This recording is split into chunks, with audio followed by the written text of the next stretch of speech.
وصلى الله على أو بحر نور علم عرفانا تدرك غورنا غير علم الله سبحانه. بسم الله الرحمن الرحيم.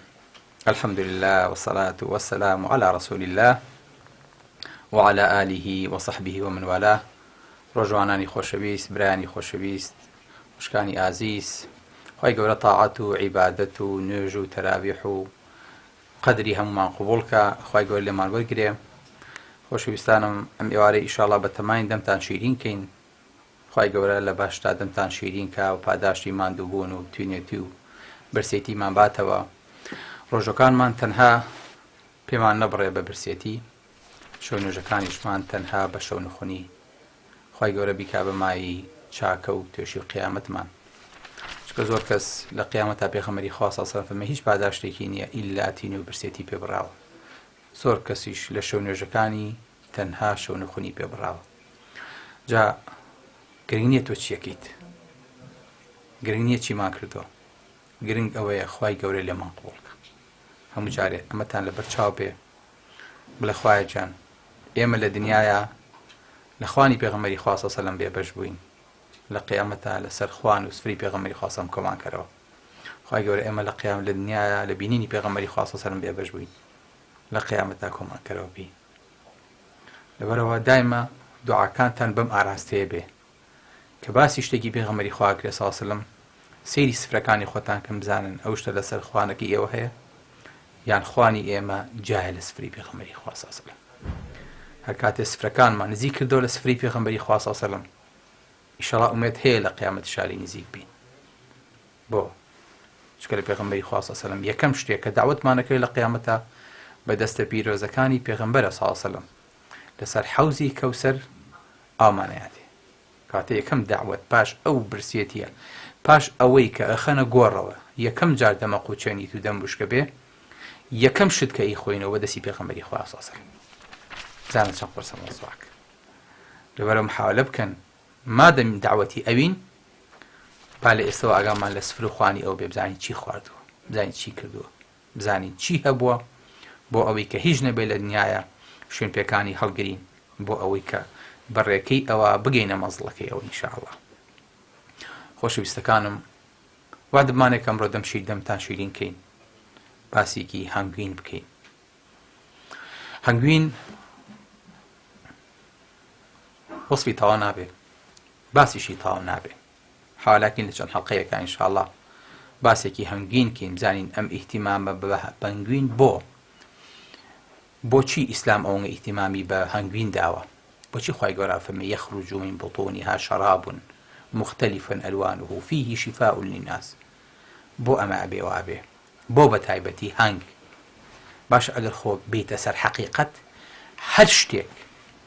هەر شتێ لە سکی هەر زیندەوەرێ دەرەچێ بە مستەلاحێکی عام بە ئینسانی شۆ پێڵێن پیسایی، بۆ بیزاد ئەم پیساییە تایبەتە.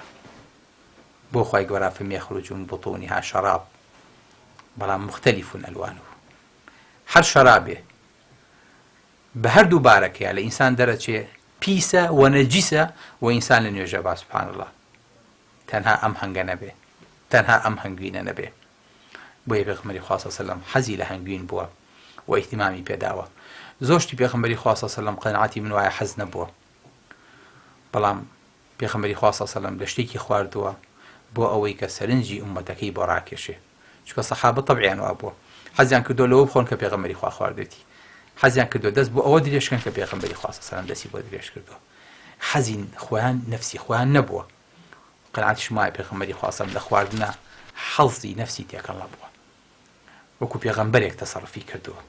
چکە پێغەمبەر بەردەوام لە پێغەمبەرایەتی بووە، پێشەنگ بووە، خەڵک چاوی لێ کردووە. ناچار ئەبێ شتێ بکە کە فعلەن لەگەڵ پێشەنگی و قودوەیەتیا بگونجێ. بۆیە هەموو جارێ پێغەمبەری خوا صلی الله علیه و سلم یان زۆر جار پێغەمبەری خوا صلی الله علیه و سلم کە لە نوێژی عەسر هاتەوە، جارێکیان عایشا فەرمێ پێغەمبەری خوا صلی الله علیه و سلم لای حەفسە زۆر مایەوە. اینجا بزانە پێغەمبەری خوا صلی الله علیه و سلم چۆن چاوی لەسەر بووە، ئەچێ بەلای خێزانەکانی سەلام لە هەمویانەکە، هەواڵی هەمویانە پرسێ، ماچی هەمویانەکە لە ماڵەکانیانە، سەیری ئەو زەوقە سەلیمەکە کە تا ئێستاکەنە ئێمە عورفە جوانە نازانی لەگەڵ خێزانەکانی خۆمانە پیادەی کەین پێغەمبەری خوا صلی الله علیه و سلم تۆزە لای عایشە تاخیر تۆزە لای حەفسە تاخیرە بێ بەڵام ژنەکانی تر چاویان لەسەرێتی بزانێت چەند دەقە لای ئەوە مێنێتەوە ئەوەش دەقە لای ئێمە مێنێتەوە سبحان الله عایشە فەرمێ لای حەفسە تاخیر بوو طبعا ژن پرسیارەکە لای تۆ چی کردو بۆچی هاتوو ئەی چی وتو ئەوەی کامێنێتەوە باس و خواز دەگاتە ئەوەی کە بۆچی لای حەفسە تاخیر بوو بێ ئەڵێن حەفسە کوپەڵەیەک هەنگوینی بە دیاری بۆ هاتبوو ئەویش شەربەتێکی هەنگوینی بۆ پێغەمبەری خوا ساز کرد پێغەمبەری خوا صلی الله علیه و سلم لەو شەربەتی نوێش کرد بۆیە تاخیر کەواتە پێغەمبەری خوا صلی الله علیه و سلم بە برسێتی زۆر جار پەرداخێک هەنگوینی خواردووە پەرداخێک نەک هەنگوین پەرداخێک شەربەتی هەنگوینی خواردووە چکە فەرقی هەیە پەرداخی هەنگوین یعنی هەمووی هەنگوین بووە نە ئەوەی پێغەمبەری خوا صلی الله علیه و سلم خواردوێتی پەرداخێک ئاو بووە ئاوی سارد کەوچکێک یا دوو کەوچک هەنگوینی تیا بووە ئەمە پێوتێ چی پێوتێ شەربەت و عەسەل کەواتە پێغەمبەری خوا صلی الله علیه و سلم چی خواردووە شەربەتی هەنگوینی خواردووە لای ئێمە زۆربەی شەربەتەکان هەیە زۆربەی شتەکانەکەین بە شەربەتۆی خۆین زۆر جار دۆم ئۆکسیدی کاربۆن ئەترنجێنی ناو قوتوویەکەوە ناوێنی سۆفت درینک ناوێنی ساردی هەموو ڕۆژێکیش ئەی خۆین ناویشمان ناوە ماددە ناویشمان ناوە خۆراک ناویشمان ناوە شەربەت بەداخەوە هەر کاتێ لەم شەربەتی پێغەمبەری خوا صلی الله علیه و سلم دوور بووین هەموو شتێکی ترمان لابێ بە چێش نازانین ئەوەی کە بۆمان دانراوە لە ناو ئەو شەربەتانەیە چەند کەوچک بەش شەکلی تایە بەڵام ئەمە پێغەمبەری خوا صلی الله علیه و سلم خواردوێتی شتێکی طەبیعی بووە پێغەمبەری خوا صلی الله علیه و سلم گلوکۆز و فرکتۆزی خواردووە پێغەمبەری خوا صلی الله علیه و سلم مادەیەکی خواردووە یەکسەد تاقەی باتێ بۆیە لەسەر برسێتی خواردوێتی بۆی ئیستیفادە لە هەمووی بکە بۆ ئەوەی کە بە مەعیدەیە تێپەڕێ شتێکی تری تیا نەبوو پێغەمبەری خوا صلی الله علیه و سلم لە کاتێکا شەربەت و عەسەلی خواردووە بۆیە ئەمڕۆ شەربەتی هەنگوین یاخود هەنگوین بە شێوەیەکی عام بۆ حەساسیەت بەکارەهێنرێ بۆ برین بەکارەهێنرێ بۆ سوتایی بەکارەهێنرێ بۆ جۆکەی هەرس بە عام بەکارەهێنرێ بۆ چاو بەکارەهێنرێ لە مناڵە بۆ ئەو مناڵانەی کە میزەکەن بە خۆیانە بە شەوان ئیسفادەی لێ ئەکرێ و بۆیان بەکارەهێنرێ بۆ ئیلتیهاباتی سنگ و سیەکان بەکارەهێنرێ بۆ ڕۆماتیزمە بەکارەهێنرێ بۆ جگەر بەکارەهێنرێ بۆ گورچیلە بەکارەهێنرێ بۆ پرۆستات بەکارەهێنرێ سبحان الله بۆ دەوالی یعنی پرۆستات لە چۆ هەنگوین لە چۆ دوو معدەنی جا دوو ئۆرگانی جا حتا بۆ ماسوولکەکانی دڵ ئەمڕۆ هەنگوین بەکارەهێنرێ بۆ زیادکردنی هیمۆگلۆبینی ناوخێن بەکارەهێنرێ حتا ئەمڕۆ بۆ بە یەکێک لە مادەکانی کۆزمۆتیک کە بۆ جوانکاریەکانی پێست و ڕووکەشی ئینسان بەکارەهێنرێ بەڵام باشتر وایە مناڵ لە خوار تەمەنی ساڵێکەوە هەنگوینی نەدرێتێ زۆر جار ئێمە ناوی مناڵە نین بە هەنگوین کە خورمامان دەست ناکەوێت کە لە کاتێکا ساوایە پێش ساڵ باشتر وایە منداڵ هەنگوینی نەدرێتێ بەڵام دوای ساڵ باشترین شتێک بۆ منداڵ هەنگوینە لەبەرەوەی کە ئەو ژەنگ و ژارەی لە دوکانەکان و لە جێلی بۆنەکان و لە شتە قوتۆکانەوە کە ئیخوا ئەم مناڵە هەمووی بێ بەژار و ئەچێتە ناو لاشەیەوە بۆ هەنگوینە سوبحان الله پاکە بێتەوە لەبەرەوەی یەکێ لە شتە زۆر بەسوودەکان بۆ مناڵ چییە؟ یەکێ لە شتە زۆر بەسوودەکان منداڵ فێرکەین هەنگوین بخۆن چای نێنێ بە زۆر شەکلی تێکەین ئەگەر چاشی داوا کرد هەنگوینی بۆ تێکین ئەگەر شەربەتێکی داوا کرد بۆی کە بۆی شیرینکەین و بیخوا هەنگوینی بۆ تێکین منداڵەکانمان بخەینە سەر باری هەنگوین بۆ ئەوەی کە فێر بن چونکە یەکێک لەو شتانەی کە قورحەی مەعیدەی ئینسان چاکاتەوە سوبحان الله هەنگوینە یەکێک لەو شتانەی کە دژە بەکتریا و دژە کەڕووە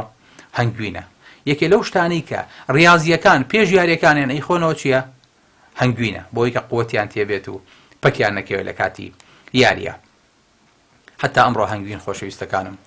بۆ چاو بەکارەهێنرێ بۆ زەعیفی بەکارەهێنرێ حتا بۆ زوعفی جنسی چکە مادەیەکی بەقووەتە و کەسانی کە زوعفی جنسیان هەیە و بەهۆی نەخۆشیەکەوە یاخود بەهۆی تەمەنەوە دیسانە بتوانن ئیستیفادە لە هەنگوین کەن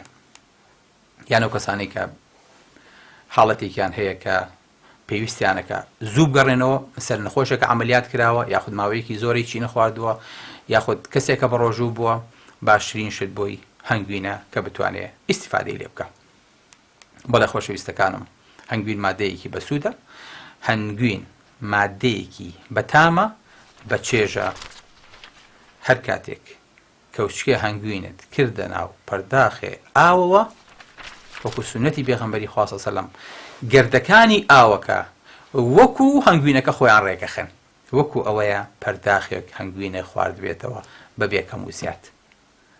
بەبێ ئەوەی کە بەردڵە بگرێ کەوچکێ هەنگوینە خۆیتەوە